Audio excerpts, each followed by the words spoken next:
هاي النهاردة الحد 27 أكتوبر، وحابة أشارك معاكم كلمة على السريع. أنا قاعدة دلوقتي بكتب ال personal statement بتاعتي وبجهز CV وحاجات كده، و أنا حرفيا في النص، يعني أنا فاتحة اهو اللابتوب قدامي وقاعدة في نص البروسيس. بس I was going through personal statements بتاعت ناس تانية، و personal statement بتاعتي أنا شخصيا لما كنت بقدم للجامعة.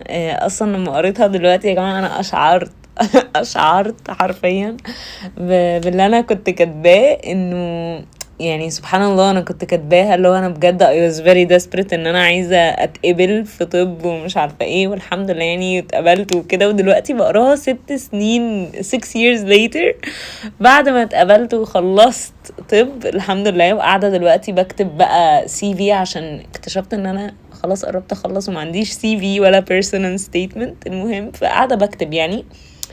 ف وزي ما بقول لكم I was going through personal statements وحاجات بتاعت ناس تانية، وادركت حاجة ان ال personal statements بتاعت الناس دي ماشي، هي ناس ما شاء الله عليهم اتقبلوا في يعني في مستشفيات فظيعة، في حاجات بجد كبيرة جدا وكده، ويعني هم دلوقتي ما شاء الله في مرحلة فظيعة من حياتهم يعني وكده. ولما قدموا يعني ال personal statements دي خلتهم تتقبل في الحاجات دي. بس اللي انا بقى عايزة اقوله ان مش هي ال personal statement دي هي اللي خلتهم تتقبل، لان انا قاعدة اقراها والبيرسونال ستيتمنت نفسها مش حاجة فظيعة قوي بصراحة. يعني انا دلوقتي I'm judging it دلوقتي وببص كده اللي هو تمام، هي عادية قوي، يعني مش اللي هو حاجة فظيعة اللي هو يا لهوي. انا لو انا قريتها مثلا وانا بشتغل في المستشفى مش هقول يا لهوي انا لازم اقبل العيل ده او العيلة دي، انه مش عيال يعني الدكتور او الدكتورة دي، لا انا عادي اللي هو فاهمين، عادية حلوة جميلة بس عادية. ففعلا أدركت إنه سبحان الله، يعني على قد ما هي كانت عادية والشخص ده برضو اتقبل، على قد ما هو فعلا كل الحاجات دي أسباب. بس احنا فعلا لو مكتوب لنا ان احنا نتقبل في الجامعة او المستشفى دي هنتقبل فيها مهما كان بقى، مهما كان احنا كاتبين ايه وتعبنا قد ايه عشان نكتب البيرسونال ستيتمنت ومش عارفة ايه اللي مكتوب هو اللي هيحصل. ولو ده اللي فيه الخير هو ده اللي هيحصل، ما فرقتش بقى قد ايه هي حلوة وكده. عشان كده فعلا يعني انا كنت خايفة قوي، كنت قاعدة مكسلة جدا ان انا ابتدي حوار البيرسونال ستيتمنت بصراحة، وكانت يعني حاجة تقيلة قوي على قلبي، انه يعني حملة هم اليوم اللي انا اقعد اكتب فيه وكده. بعدين قلت النهاردة انا ايه كده كده مش هعمل حاجة، فخليني اقعد احاول وكده اكتبها. المهم فقاعدة دلوقتي بقول لكم بقرا بتاعت الناس ده، قاعده بحاول وانا اكتب بحاول اكتب حاجه ما حصلتش، اللي هو يعني انا بكتب عن حياتي، بكتب عن نفسي، فعادي انا حصلت، انا مش حد ما حصلش، يعني انا عادي انا شخص عادي طبيعي فاهمين.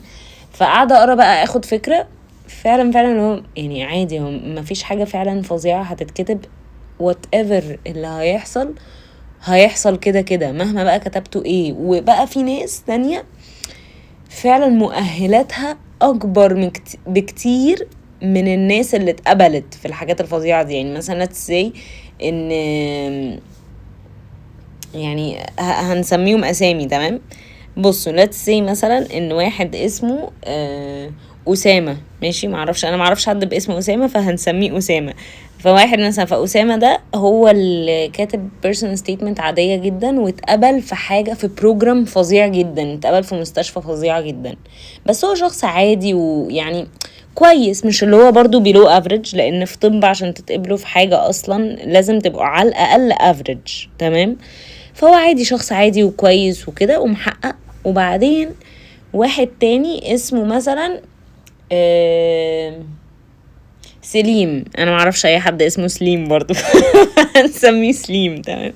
فلاتس سي ان سليم ده عنده مؤهلات فظيعة، درجاته عالية جدا، عنده extra curricular activities فظيعة جدا، وبيعمل يعني حياته active قوي، وحياته من الحياة بتاعت الناس اللي احنا بنقول عليها ايه ده روبوت ده ولا ايه، ولا هو ازاي بيعمل ده كله؟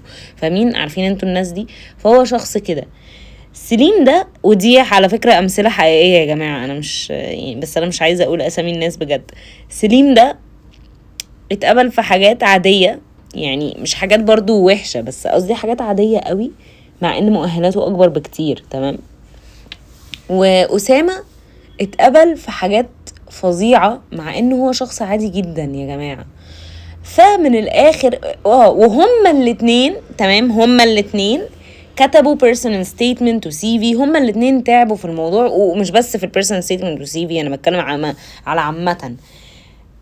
بس انا بتكلم عشان لما بتيجوا تقدموا كلنا بنقدم نفس الحاجات، personal statement CV مش عارفة درجات مش عارفة ايه، هما الاتنين قدموا نفس الحاجات. بس في الاخر فعلا اللي بيحصل هو مش قد ايه بذلنا مجهود في البيرسونال ستيتمنت والسي في وقد ايه بذلنا مجهود كده، لا هو عامة قد ايه بذلنا مجهود ونيتنا واحنا بنبذل المجهود ده. لان احيانا احنا بنبذل مجهود في حاجة seemingly من بره ان هي حاجة مش للدراسة او مش للي احنا عايزينه. يعني مثلا انا لما اروح المستشفى وابذل مجهود في ان انا اسحب دم كويس من العيانين، ان انا اسحب دم كويس دي، او ان انا اتعلم ان انا اسحب دم من غير ما اوجع العيان، لان دي حاجه مثلا كانت بتضايقني في الاول. انا كنت بعمل هيماتوماس كتير، حتى كنت اتكلمت عن الموضوع ده في حلقه، ان انا كل ما اسحب دم بعمل هيماتوما في ايد العيان. يعني هيماتوما اللي هو تزرق وتبقى وتغمق وتبقى بيربل وكل حاجه تجيب الوان، يعني ايده تجيب، بسبب ان انا ايه بخرم الفين او الارتري. تمام. الفين عاده يعني بخرم البتاع العروق. فدي مثلا حاجه انا كنت بحاول اشتغل عليها، ان احاول اسحب اولا بان انا من غير ما اخرمه ادخل جوه الفين بس، وان انا احاول اسحب يعني حاجه كنت بحاول اتحسن بيها. وده اصلا at the end ده شغل نيرسز، ده مش شغل دكاتره. تمام. معظم يعني حاجات سحب الدم والكلام ده كله اللي احنا بنعمله في امتياز ده شغل نيرسز. فده المجهود اللي انا ببذله، وانا بقعد 12 ساعه في الشيفت. يعني لو انا مثلا قعدت في الشيفت وكده قلت لا، ما ده مش هيحسن، ده مش هو ده اللي هيخليني اتقبل في مستشفيات فظيعه بعد ما اتخرج. لو انا قعدت اعمل كده فاهمين، وما بذلتش مجهود في اللي انا فيه، فخلاص يعني فاهمين. it counts، بالعكس it counts. هو it doesn't count للمستشفى شخصيا او لحاجة معينة من بره، بس لما تعملوها بنية بجد حلوة، يعني بنية فعلا انه بنية صافية. ماشي، بنية صافية. ومش هقعد اتكلم بقى ازاي ان احنا نظبط النية وان احنا ننوي ايه وكده، لان دي حاجة ده انا بحسه active work. ده مش ده ملهاش علاقة بان هي اوتوماتيك، النية اوتوماتيك، لان هي مش اوتوماتيك. النية صعبة ان احنا نظبطها actually، ان احنا نخلي النية حلوة وكده. المهم دي فلسفة تانية خالص، بس قصدي انه ايه، ان احنا فعلا نشتغل على كده، ان احنا فعلا نحاول نظبط النية، وان احنا نعمل كل حاجة بضمير، وان احنا نعمل يعني كل الكلام ده وكده.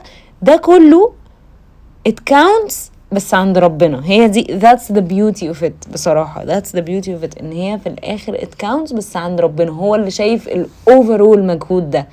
وبرضو لو حاجة برضو انتوا نسيتوها، بس هو ربنا هو اللي بيتحكم في كل ده. هو اللي بيتحكم في انتوا تجات accepted ولا لأ في الجامعة او المستشفى دي، وهو اللي بيتحكم في كل ده. ولو هو شاء هيخليكوا تتقبلوا من غير ما انتوا اصلا يعني، وانتوا اصلا ممكن ما تستحقوش. مش قصدي كده طبعا، انا قصدي وانتوا مثلا في مكان أسامة اللي هو انتوا شخص عادي جدا، بس هتتقبلوا عادي. ليه؟ عشان أسامة ده هتلاقوه بذل مجهود جامد جدا في الامتياز بتاعه، بقى يسحب دم كويس من غير ما يعمل هيماتوما للعيانين. وأسامة برضو كان عنده نية مخلصة، واي حاجة كان بيعملها كان في الاخر هي هدفها واحد، هي اللي ربنا وكده، وبينويها فعلا عشان حاجة اكبر بكتير جدا من المستشفى الكبيرة اللي هو نفسه يتقبل فيها. تمام. انا أسامة دلوقتي، انا لسه ما اتقبلتش، انا أسامة بس قبل ما يتقبل في اي حاجة، لان انا لسه انا very very humble. يعني انا مش الشخص اللي هو انا مش الاولى على الدفعة اتقول في الجامعة. تمام. فيا بيسكلي، فهو ده اللي انا كنت بحاول اقوله، ان هو لو ربنا عايز هتحصل الاسباب دي كلها، البيرسونال ستيتمنت وكل الحاجات دي حجج بس، دي اللي هو ده شرح دنيوي للقبول بتاعنا. لكن قبولنا ان احنا نتقبل او رزقنا بيسكلي ده حاجة تانية جدا، حاجة اعمق بكتير جدا وفيها عوامل كتيرة جدا. لكن ان احنا نقعد نكتب البيرسونال ستيتمنت والسي في، وان احنا نذاكر وندخل امتحانات معينة، دي كلها اسباب بس. دي حاجات اسباب اللي هو لازم نعملها بس عشان يكون في سبب دنيوي للتحقيق الفلاني للرزق ده. سبب دنيوي، فاهمين؟ عشان كده بيكون اسمها دي اسباب، لكن قد اند هي كلها من عند ربنا. ففعلا ما فرقتش بقى اسامة من سليم، كده كده احنا لو احنا بذلنا مجهود. يعني على فكرة هو سليم برضو اللي هو الدحيح ده، سليم بذل مجهود كتير جدا برضو، بس هو ممكن يعني يكون، وممكن يكون برضو يعني بنية خالصة وكل حاجة، وممكن بس سليم اللي انا اعرفه، ماشي، سليم اللي انا بقول لكم عليه ده هو مش كده، هو اصلا يعني مش مسلم قوي سليم اللي انا بقول لكم عليه. وعلى فكره ممكن سليم ده يبقى ولد او بنت برضو، عشان ايه؟ انتوا عارفين بحب ان انا ابقى غامضه، ما احبش احكي عن نفسي كتير، وما احبش ان انا افضح نفسي واقول تفاصيل حياتي زي ما انتوا شايفين كده.